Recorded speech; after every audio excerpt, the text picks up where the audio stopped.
একজন আদর্শ গৃহিণী হিসেবে আমি যেভাবে প্রত্যেকদিন রান্নার পর আমি রান্নাঘরটা যেভাবে পরিষ্কার করে থাকি এবং রান্নাবান্না করে থাকি সেটাই আপনাদের সাথে আজকে তুলে ধরবো বা শেয়ার করব। আসসালামু আলাইকুম, আমি টুপুর আপনাদের সাথে আছি। কাছে দূরে যে যেখান থেকে আমার এই আজকে ব্লগ ভিডিও দেখছেন, আশা রাখি আল্লাহর রহমতে আপনারা সবাই অনেক বেশি ভালো আছেন। আজকে আপনাদের জন্য আরও একটা রেগুলার ব্লগ ভিডিও নিয়ে চলে আসছি আপনাদের মাঝে। আশা রাখি অন্যান্য দিনের মতো আমার আজকে ভিডিও আপুদের কাছেও খুব ভালো লাগবে। তো এইখানে আমি কিছুটা লাচ্ছি বানিয়েছিলাম, সেটা আমি রেখে দিয়েছি। বানিয়েছিলাম দুপুরবেলা, তো বানানোর পর রেখে দিচ্ছি। তো কিছুটা খাওয়া হয়েছে আর কিছুটা রেখে দিচ্ছি। ওই যে টক দই তো থাকেই, তো টক দইটা ছিল ঘরে, তো তার জন্যই ম্যাঙ্গো লাচ্ছিটা একটু বানালাম। তো বানিয়ে আমি ফ্রিজে রেখে দিলাম। তো এদিকে হচ্ছে আমি ওদেরকে কিন্তু স্কুলে দিয়ে আসছি, আর এই যে বৃষ্টি চলে আসছে, তো ওরা যখন আবার আসবে তখন আবার কিন্তু ঠান্ডা ঠান্ডা লাচ্ছিটা খেতে খুব ভালো লাগবে। আর ওদের কিন্তু আসতে আসতে রাতে 9:30 বেজে যাবে, কারণ স্কুল হবে 5টা পর্যন্ত। তারপর প্রাইভেট আছে, প্রাইভেট থেকে ওদেরকে আমি রাতের 8টা বাজে আনতে যাব আর কি, 8:30 বাজে।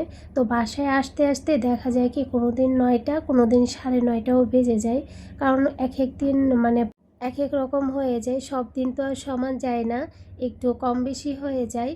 তো এদিকে আমি একা একা কিন্তু বাসায় আছি। বারান্দার লাইটটা এখন জ্বালিয়ে দিব, মাগরিবের আজান হবে এখন।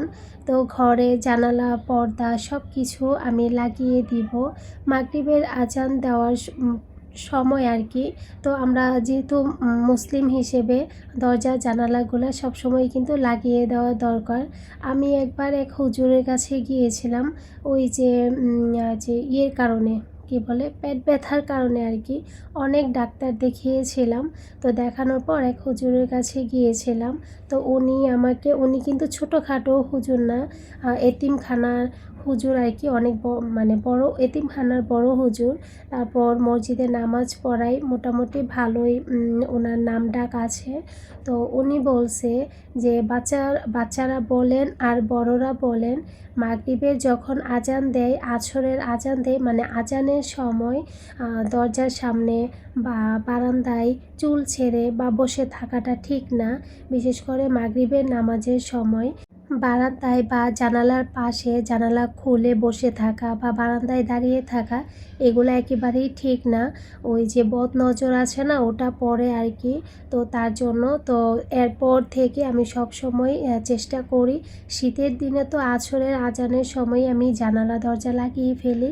এখন যেহেতু গরমের দিন চলতেছে, তো এখন তো আর পারি না, কারণ প্রচুর পরিমাণে গরম দরজা জানালা লাগানোর পর। তারপরও মাগরিবের পর আমি জানালা লাগিয়ে ফেলি। আর যতটুকু পারি ওদেরকেও খেয়াল করে রাখি, কারণ ওই দিন মানে হুজুর বলার পর থেকে আর কি আমার খুবই ভয় লাগে, কারণ ওই কথাগুলো আমার মনে পড়ে তার জন্য। আর কিছু কিছু দিক দিয়ে আমি কিন্তু প্রমাণও পেয়েছি, তার জন্যই আমার খুবই ভয় লাগে। তো যাই হোক, দোয়া করি আল্লাহ যেন সবাইকে সুস্থ রাখেন, ভালো রাখেন। আপনাদের সাথে কথা বলতে বলতে ওদের খাবারটা দিয়ে দিলাম। আমি কিন্তু রাত্রে 8টা বাজে বের হয়েছিলাম, ওদেরকে গিয়ে নিয়ে আসছি। আজকে কিন্তু মানে পড়া ওদের শেষ হয় নাই, 9:30 বেজে গিয়েছিল বাসায় আসতে আসতে। তো চেষ্টা করি নামাজটা শেষ করে, এশারের নামাজটা শেষ করে তারপর বের হতে। আর যদি না পারি এসে তারপর নামাজটা পড়ি। তো ওরা যেহেতু অনেকটা সময় পরে আসছে, তো আসার সাথে সাথে ওরা যখন হাত মুখ ধোয়ার পর ওদের খাবারটা দিয়ে নেই, কারণ মানে 11:30টার সময় বাসা থেকে বের হওয়া হয়েছে, 10:30টার সময় বের হওয়া হয়েছে। আর বাসায় আসতে আসতে দেখেন কতটা সময় লেগেছে, অনেকটা সারাটা দিন তো বাইরেই ছিল। তো তার জন্য আসার পরে বলি, তোমরা হাত মুখ ধুয়ে নাও, বোরকাটা খোলার পরে ওদের খাবারটা আগে আমি দিয়ে নেই। তো এই তো, যেসব বাবুরা এখনও পর্যন্ত আমার সাথে আছেন প্লিজ একটা লাইক দিয়ে দিবেন। আর ফ্যামিলি ব্লগ ভালো লাগলে আমার চ্যানেলটা সাবস্ক্রাইব করে আমার পাশেই থেকে যেতে পারেন। তো আজকে কিন্তু পোলাও ছিল, আর এখানে ছিল রোস্ট, তো সালাদ দিয়ে ওদেরকে খাবারটা দিয়ে দিলাম, যেহেতু সন্ধ্যার পর থেকে ভিডিওটা শুরু করা হয়েছে। আর এদিকে আমি একটু স্যুপ নুডলস রান্না করে নিয়েছি। তো হুট করেই বাবু আসছিল, তো বাবু আর বাবুর ফ্রেন্ড আসছিল, তো খাওয়া দাওয়া শেষ হয়ে গেছে। আর খাবার দাবার বুঝেরই তো রাতেরবেলা খাবার দাবার শেষ হয়ে গেছে, আর কোনো খাবার দাবার তেমন একটা নেই। তো যা আছে তাই দিয়ে আমি মানে ওদের খাবারটা দিব আর কি। ঘরে যাই আছে তাই দিয়ে আমি মানে ওদের নাস্তাটা দিচ্ছি। তো এদিকে আমি স্যুপ নুডলস রান্না করে নিচ্ছি, আর একটু টক দই আছে ফ্রিজে, সেটা দিয়ে আমি একটু লাচ্ছি তৈরি করে নিচ্ছি। তো ওদের খাবারটা দিয়ে দেবো। আচ্ছা, একজন সুন্দর মিষ্টি আপুর কমেন্ট পড়ে নিচ্ছি। এমডি সিফাত আপু লিখছে, আপু আপনি যে চিনি আর দুধ একসাথে দিয়ে লিকার ঢেলে দেন, জমাট বেঁধে যায় না? তো না আপু, জমাট বাঁধে না। তো তো আপনারা তো দেখেনি আমি যে চাটা করে নেই, আলহামদুলিল্লাহ ভালোই তো থাকে, মজাই তো লাগে। তারপরও দেখা যায় কি যে যদি জমাট বাঁধে তাহলে দুধটা জাল করে দুধের মধ্যে পাতা দিয়ে জাল করে নিলেই হয়। তো আমি অনেক দিন ধরে এভাবে খাচ্ছি। তো এক এক যারা চা পছন্দ করে তাদের দেখবেন মানে সবসময় একরকম চা খেতে ভালো লাগে না, একটু এদিক সেদিক করে খাওয়া হয়। চা তো আমার খুব পছন্দ, চা বানানোর সময় খুব মনোযোগ সহকারে চা বানাই। আর এমনিতেও যখন আমি রান্নাবান্নাগুলো করি তখন খুব মনোযোগ সহকারে আমি রান্নাবান্না করি, কারণ রান্না করতে কিন্তু আমার খুব ভালো লাগে। তো এই তো এইখানে আমি আলু ভাজি করব আজকে সকালবেলা। তো আপনাদের সাথে কিন্তু কথা বলতে বলতে রাত পেরিয়ে গেল। তো এখানে আমি সকালে রান্নাটা করে নিব। তো আজকে আলু ভাজি করব, তার জন্য আলুগুলা কুচি কুচি করে নিয়েছি। তারপরে তো আমি এখানে একটা প্যানের মধ্যে তেল দিলাম, তারপর আমি শুকনো মরিচ দিলাম, দেওয়ার পর কিছু পেঁয়াজ কুচি দিয়ে দিচ্ছি। দেওয়ার পর একটু নেড়ে চেড়ে আমি ভেজে নিব। ভেজে নেওয়ার পর আমি এখানে ওই যে আলুগুলা ধুলাম না, ওই আলুগুলা এখন আমি দিয়ে দিব। এমডি আবিদ হাসান অভি, তো আপু লিখছে যে আমি রুমি আক্তার কিশোরগঞ্জ থেকে বলছি। অসংখ্য ধন্যবাদ আপু, অনেক ভালো থাকবেন। আপনি কোথায় থেকে আমার ভিডিওটা দেখছেন, আপনি যে লিখছেন এটাই তো আমার কাছে অনেক কিছু, কারণ আপনি মানে নিজের পরিচয়টা এখানে দিয়েছেন, অনেক দূর থেকে আমার ভিডিওটা দেখেন। তো যাই হোক, আপনাদের এরকম সুন্দর সুন্দর কমেন্ট আর আপনাদের ভালোবাসায় কিন্তু আরও একটা নতুন ভিডিও তৈরি করি। তো আপু আমাদের জন্য দোয়া করবেন, আপনাদের জন্য মন থেকে অনেক দোয়া এবং ভালোবাসা। আল্লাহ আপনাদের সবাইকে ভালো রাখুক, সুস্থ রাখুক। মুর্শিদা আক্তার আপু লিখছে, আসসালামু আলাইকুম আপু। ওয়ালাইকুম সালাম আপু, পুরো ভিডিও দেখে গেলাম, ইনশাল্লাহ খুব ভালো লেগেছে। অসংখ্য ধন্যবাদ আপু, অনেক ভালো থাকবেন। আচ্ছা আপু, আরও একজন আপু লিখছে, মুর্শিদা আপুই লিখছে যে আপু বিলাতি ধনিয়া পাতা বলে এগুলোকে।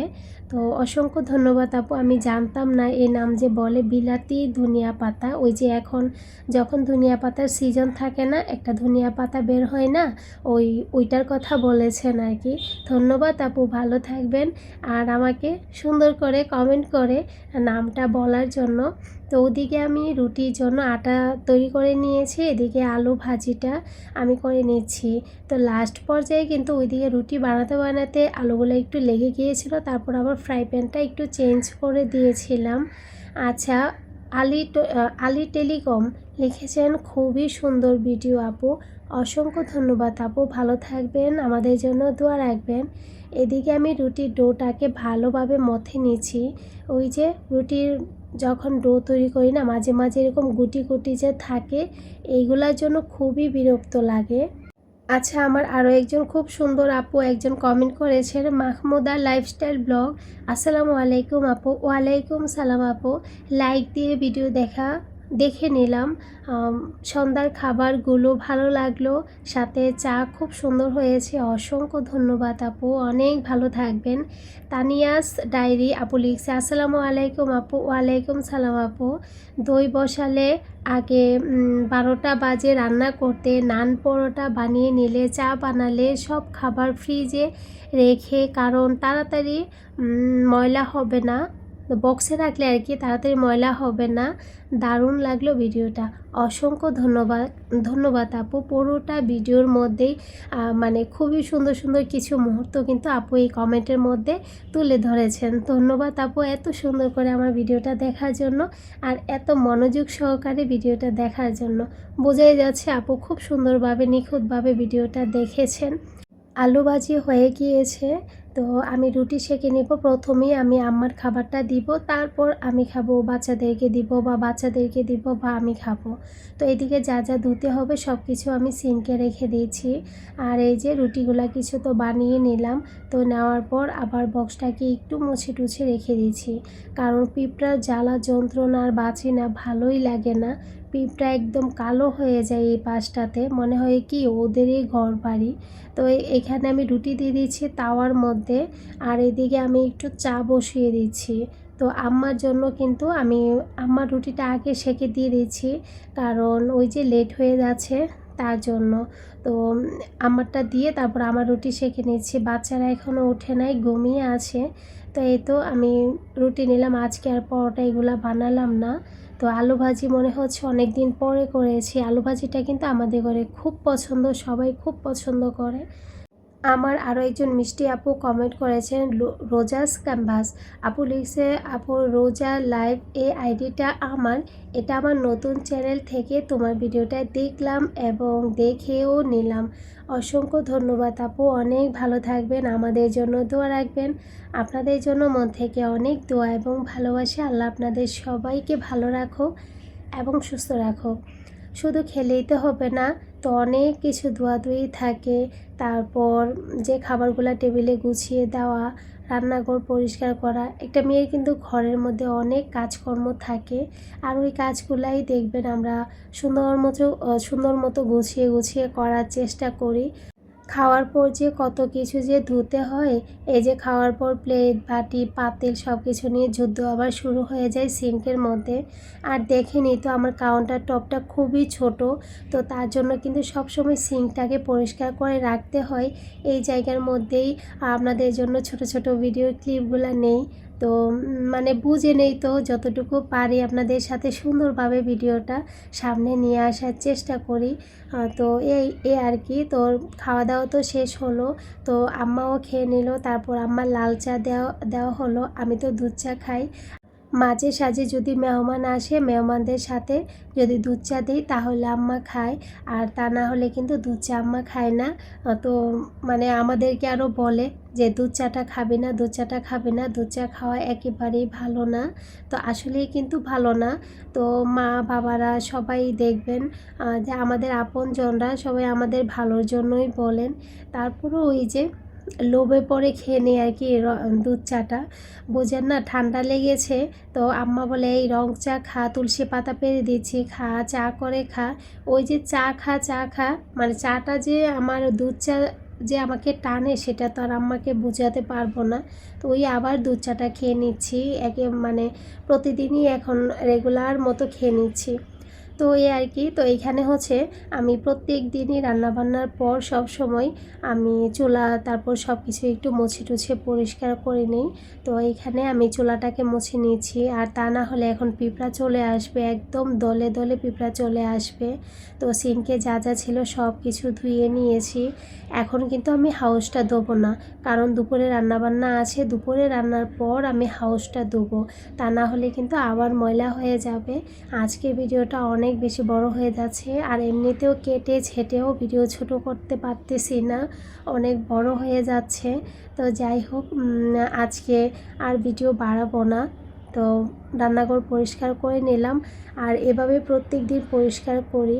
আপুরা আমার সাধারণ কাজকর্মগুলাই অনেক বেশি পছন্দ করেন, আর আমার ঘরগুলা দেখতে চান। প্রত্যেকটা ভিডিওর মধ্যে রান্নাঘর, ডাইনিং রুম, বেডরুম সব রুমের ভিডিও কিন্তু আছে, কোনো না কোনোভাবে থেকে যায়, কারণ লুকানোর কোনো কিছু নেই। কারণ আপনাদের সাথে যেহেতু ভিডিও শেয়ার করি, আমাদের লাইফস্টাইলটা শেয়ার করি, ওই জন্য আর কি।